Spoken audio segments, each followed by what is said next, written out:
पिछली क्लास में हमने देखा क्वथनांक में उन्नयन। आज हम इस क्वथनांक में उन्नयन से संबंधित न्यूमेरिकल करेंगे। प्रत्येक द्रव एक निश्चित तापमान पर उबलता है, इस ताप को द्रव का क्वथनांक कहते हैं। क्वथनांक वह ताप होता है जिस पर द्रव का वाष्प एक वायुमंडलीय दाब के बराबर हो जाता है। निम्नलिखित में ताप तथा वाष्प के मध्य ग्राफ आलेखित किए गए हैं। AB वक्र विभिन्न तापों पर विलायक के वाष्प को प्रदर्शित करता है, जबकि CD वक्र विभिन्न तापों पर विलयन के वाष्प को प्रदर्शित करता है। बिंदु X पर विलायक का वाष्प एक वायुमंडलीय दाब के बराबर हो जाता है, अतः बिंदु X का संगत ताप TB0 विलायक का क्वथनांक होगा। बिंदु Y पर विलयन का वाष्प एक वायुमंडलीय दाब के बराबर हो जाता है, अतः बिंदु Y का संगत ताप TB विलयन का क्वथनांक होगा। स्पष्ट है कि विलयन का क्वथनांक विलायक के क्वथनांक से अधिक होता है, इसे क्वथनांक में उन्नयन कहते हैं। क्वथनांक में उन्नयन डेल TB बराबर TB माइनस TB0। तो डेल टी प्रयोग द्वारा ये ज्ञात हुआ है कि डेल TB समानुपाती मोललता छोटा m, डेल TB समानुपाती मोललता या डेल TB बराबर KB गुणित मोललता, KB गुणित m। मोललता का मान 1 रखा, इससे KB की परिभाषा हो जाएगी कि इकाई मोलल विलयन के लिए क्वथनांक में उन्नयन मोलल क्वथनांक उन्नयन स्थिरांक के बराबर होता है। तो बेटा ये सूत्र आया था इसमें कि डेल TB बराबर KB गुणित WB बटे MB गुणित 1000 बटा WA, ये होगा ग्राम में। ये KB है, ये है मूलल क्वथनांक इंडियन स्थिरांक। ये डेल TB मतलब विलायक का क्वथनांक ऋण विलयन का क्वथनांक मतलब TB0 माइनस TB शुद्ध विलायक का। ठीक, अब देखो बेटा, अब पहला सवाल, शुद्ध जल का क्वथनांक 100 डिग्री है। ठीक, ये हो गया 100। इसके 100 ग्राम में 1.8 ग्राम ग्लूकोज घोलने पर जल के 100 ग्राम में 1.8 ग्राम ग्लूकोज घोलने पर, तो देखो जल का 100 ग्राम मतलब देखो जल के 100 ग्राम में मतलब WA बराबर हो गया 100 ग्राम में 1.8 ग्राम मतलब WB हो गया 1.8, ये हो गया ग्राम घोलने पर। 100 ग्राम जल में 1.8 ग्राम ग्लूकोज घोलने पर ग्लूकोज का अणुभार दिया है 180 मतलब MB बराबर 180। घोलने पर प्राप्त विलयन का क्वथनांक ज्ञात कीजिए। जल के लिए KB बराबर होगा 0.52 किलो पर मोल। ये किलो पर मोल, ये है KB की इकाई। तो ये हो गया तुम्हारा, फिर से एक बार समझ लो कि 1.8 ग्राम ग्लूकोज को 100 ग्राम जल में घोलने पर जो क्वथनांक जितना है, तो देखो ये डेल TB क्या निकलेगा, क्वथनांक में उन्नयन, ये निकलेगा क्वथनांक में उन्नयन। इसमें इसको अपन क्या करेंगे, 100 में जोड़ देंगे तो आ जाएगा विलयन का क्वथनांक। भाई देखो उन्नयन हुआ 0.1, विलायक का या शुद्ध जल का क्वथनांक है 100, तो आंसर हो जाएगा 100.1। तो देखो अब बेटा क्या हुआ, डेल TB निकालना है बराबर 0.52 गुणित 1.8 बटे 180 गुणित 1000 बटे कितने ग्राम में जो घोला है 100। ठीक, अब ये आपकी जो ये 2 0 से 2 0 इसके जो नोट्स हैं वो आपको मिल जाएंगे डेस्टिनेशन में, और इसको आप पहले नोट डाउन करना और उसके बाद इसको सॉल्व करना। इसके वीडियो देखना है, नोट डाउन करने के बाद ये 0 से 0 हो गए, ये कट गया 0.51 तो हो गया 0.52 बटे 0.1, ये बराबर हो गया 0.052। तो अब विलयन का क्वथनांक कितना होगा, 100 पहले था, बढ़ गया 0.052, 100 पहले था, बढ़ गया 0.052, तो बेटा कितना होगा 100 धन 0.052 मतलब 100.052। ये हो गया तुम्हारा पहला क्वेश्चन। ये हुआ पहला क्वेश्चन। ये है पेज नंबर 38 पर, सॉरी ये है पेज नंबर 36 पर। अब अगला क्वेश्चन 38 पर। ठीक, अब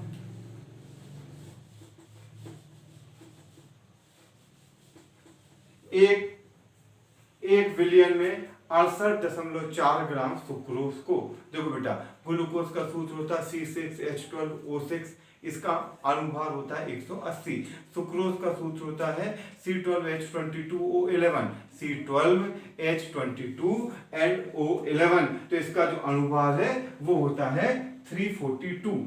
C12H22 और O11 ये होता है सुक्रोज का, मतलब सुक्रोज जो है वो ग्लूकोज के दो अणु में को जोड़कर और जल को निकालने पर प्राप्त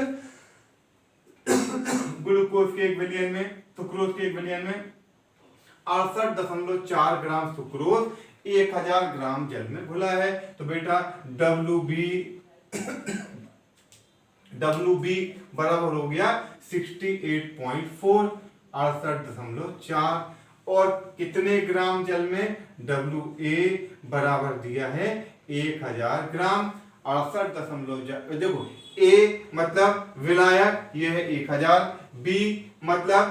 B मतलब विलेय, यह है 68.4 घुला हुआ है। MB इसका अनुभार है 342 विलियन का क्वथनांक ज्ञात करना है, और KB बराबर होगा जल के लिए 0.52। देखो एक बात ध्यान रखना कि ये जल के लिए हमेशा होगा 0.52, पर यह जरूरी नहीं है कि जब दूसरा विलायक हो तो इसका मान भी 0.52 होगा। ठीक, अब ये मैंने वैल्यू पुट की 0.52 गुणित 68.4 अपॉन 342 इंटू 1000 अपॉन 1000, ये 1000 से ये 1000 कैंसिल हो जाएंगे, तो ये हो गया 0.52, ये हो गया 0.52 गुणित ये कट जाएगा 0.2 बार, ये कटेगा 0.2 बार, तो ये हो गया 0.2, ये मल्टीप्लाई होगा 4, ये हो गया 0.104, ये हो जाएगा 0.104। तो ये जो है 373 इसका पहले क्वथनांक था। इसका पहले शुद्ध जल का क्वथनांक जो था वो 373 था। जब इसमें क्वथनांक में उन्नयन हुआ 0.104, तो जो देखो जो क्वथनांक पहले था 373, जब इसमें उन्नयन हुआ 0.104, तो जो प्राप्त होगा वो होगा 373.104। ये हुआ तुम्हारा एक जल का क्वथनांक इतना है, इसका विलियन का क्वथनांक ज्ञात कीजिए। तो क्वथनांक में उन्नयन हुआ 0.104, तो ये 373 केल्विन में ऐड हो जाएगा, तो आंसर हो जाएगा 373.104। ये हो गया क्वेश्चन नंबर सेकंड, ये पेज नंबर 38 पर है। अब इसके बाद नेक्स्ट क्वेश्चन है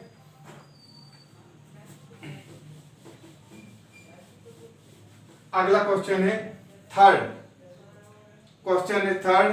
इसमें 12.5 ग्राम यूरिया को 170 ग्राम जल में घोलने पर बने विलयन में क्वथनांक में उन्नयन इतना पाया गया, यूरिया का अनुभार ज्ञात कीजिए। तो देखो अब ये जो सवाल है ये क्या है, ये है कि हम क्वथनांक में उन्नयन का उपयोग विलेय के अनुभार ज्ञात करने में कर सकते हैं। क्वथनांक में उन्नयन का उपयोग विलेय का अनुभार ज्ञात करने में कर सकते हैं। कैसे करेंगे? पहले विलायक लिया, उसको उबाल कर देखा, उसका क्वथनांक निकाला, फिर उसमें विलेय की थोड़ी सी मात्रा मिला दी, जो पदार्थ है उसकी थोड़ी सी मात्रा मिलाई। जैसे देखो 12.5 यूरिया को मिला दिया 170। पहले हमने जल को उबाला, जल का क्वथनांक निकला 100 डिग्री सेल्सियस। फिर इसमें जब 170 ग्राम जल में 12.5 ग्राम यूरिया को घोला, जब 170 ग्राम जल में 12.5 ग्राम यूरिया को घोला, तो हमने देखा कि जो जल का क्वथनांक था जो पहले था उससे बड़े विलयन में क्वथनांक कितना हो गया? 0.63। उन्नयन जो है 0.63 बढ़ गया, मतलब पहले जो था उससे बढ़ गया कितना? 0.63, मतलब क्वथनांक में उन्नयन हुआ 0.63। तो देखो अब WB बराबर 12.5, 170 ग्राम, मतलब ये क्या होगा? जल होगा, ये हो गया 170। फिर बोलने पर बने क्वथनांक में उन्नयन, मतलब डेल TB सीधा दिया है 0.63, और हमें ज्ञात करना है MB बराबर हुआ क्वेश्चन, ये हमें ज्ञात करना है। WB बराबर 12.5, WA बराबर 170, डेल TB बराबर 0.63 और MB बराबर हमें ज्ञात करना है। अब देखो, अब इसमें पुट किया 0.63, ये डेल TB की जगह रखा 0.63 बराबर KB, ये जल है, चूंकि देखो ये जल है और जल के लिए हमें पता है कि KB का मान, जल के लिए KB का मान है 0.52, जल के लिए KB का मान है 0.052 गुणित MWB, मतलब 12.5 बटे इसका अनुभार MB हमें कैलकुलेट करना है, गुणित 1000 बटे WA, ये होगा 170। तो MB यहाँ जाएगा और 0.063 यहाँ चला जाएगा, तो जाएगा MB बराबर 0.52 इंटू 125 इंटू, चाहो तो 10 यहाँ से कैंसिल कर दीजिए, ये 10 यहाँ से कैंसिल किया, तो ये हुआ 100 अपान ये आ गया 17, और ये इसकी जगह हो गया 0.63, ये हो गया 0.63। अब ये जो है ये, अब इसको लगभग इसका एप्रोक्स मान निकालना। तो देखो एक बिल्कुल रफ आइडिया आपको बताता हूं मैं, ये हो गया 52, तो ये लगभग कट गया 3 बार। फिर ये 0.63 है, तो ये जो है ये 3 बार, ये लगभग कटेगा 20 बार, तो उत्तर करीब करीब आ जाएगा 60। इसको कैलकुलेटर से आप कर देख लेना। इसका जो आंसर है, इसका जो आंसर है वो होगा 60.7, इसका जो आंसर है वो होगा 60.7, 60.7, ठीक, इसका आंसर लगभग 60 आएगा। ये होगा तुम्हारे 2 सवाल। अब इसके बाद जो अगला जो नेक्स्ट न्यूमेरिकल है, देखो अब हम जो है विलेय का अनुभार किस प्रकार ज्ञात करते हैं, देखना। हमारे पास, हमने तुमको बहुत आसानी से एक्सपेरिमेंट सेटअप करके बताता हूं कि हमारे पास एक ये बीकर है, इसमें हमने कोई भी शुद्ध द्रव लिया, मतलब या तो एसीटोन ले लिया, बेंजीन ले लिया, जल ले लिया, अपन ने मान लिया जल लिया है, ठीक। इस जल को लेकर इसमें एक थर्मामीटर लगा है और हमने इसको गर्म करना चालू किया, इसको गर्म करना चालू किया। ये मान लिया कि अपन ने कितना भी, अभी जो सवाल किया था 170 ग्राम जल लिया, 170 ग्राम, अभी जो सवाल हमने किया था उसमें था 170 ग्राम जल लिया। अब इसमें हमने 12.5 ग्राम कोई भी पदार्थ को डाल दिया जिसका अनुभार हमें ज्ञात करना है, कोई भी वह पदार्थ डाला जिसका अनुभार हमें ज्ञात करना है, वो इसमें डाल दिया। अब देखो ये पता लग गया ये पता लग गया। जल है ना, ये Kb का मान, तो ये हमें एक बार एक ज्ञात अणुभार से Kb का मान हमें दिया होता है, तो Kb का मान भी हमें पता है जल के लिए 0.52 है। ठीक, तो अब देखो तीनों चीजें हमारे पास आ गई, WA, WB और Kb। अब माना कि पहले जल जो है 100 डिग्री पर उबल रहा था, जब इसमें इसके 170 ग्राम में 12.5 ग्राम मिला है, तो अब ये पता लगा कि 100 की जगह 100.1 डिग्री पर उबलने लगा। तो बेटा डेल टीवी कितना हो जाएगा, 100 की जगह 100.1 मतलब 0.1। सब चीज आपके पास है, आप इससे विलेय के अणुभार को परिकलित कर सकते हैं। ठीक है, तो ये हुआ एक, तुमको मैंने एक्सपेरिमेंट से भी बताया कि किस प्रकार विलेय का अणुभार ज्ञात किया जा सकता है। अब इसमें एक और न्यूमेरिकल, किसी पदार्थ के 0.105 ग्राम को 15 किसी पदार्थ के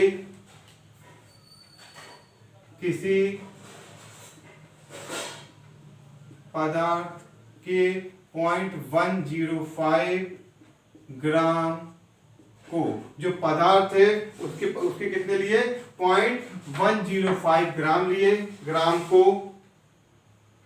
15.840 15.840 ग्राम ईथर में घोलने पर, ग्राम ईथर में घोलने पर किसी पदार्थ के 0.105 ग्राम को 15.840 ग्राम ईथर में घोलने पर क्वथनांक में उन्नयन हो जाता है 0.10, मतलब उन्नयन होता है 0.104, ये होता है 0.1100।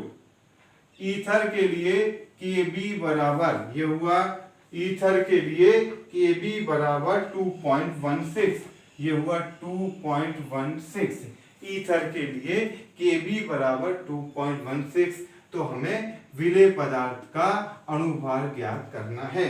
जब हमने किसी पदार्थ के 0.105 ग्राम को 15.840 ग्राम ईथर में घोला, तो क्वथनांक में उन्नयन 0.100 है। यदि ईथर के लिए Kb बराबर 2.16 हो तो विलेय का अणुभार ज्ञात कीजिए। देखो बेटा, ये हो गया 0.1050, स्पष्ट है। ये हो गया WB, ठीक, ये हो गया WA, भाई वेट है, द्रव्यमान है, ये W हो गया, ये हो गया विलेय का, ये हो गया विलायक का, ये डेल टीबी का मान ये हो गया, ये Kb का मान। देखो इस समीकरण में 1 2 3 4 5 चीजें हैं, 4 ये दी हुई है, 1 2 3 4, और हमें विलेय का अणुभार को परिकलित करना है। वैल्यू रख देंगे 0.100 बराबर 2.16 गुणित WB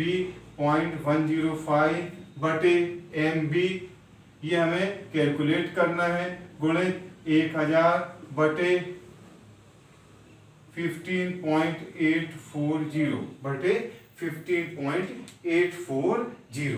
तो ये जो है इसको आंसर तुम्हारा इसमें निकल जाएगा। ठीक, तो ये हो गया, ये होगा तुम्हारे क्वथनांक में उन्नयन के सवाल। अब इसके कुछ आपको प्रैक्टिस के 4-5 सवाल दिए हैं, वो आप तैयार कर लेना।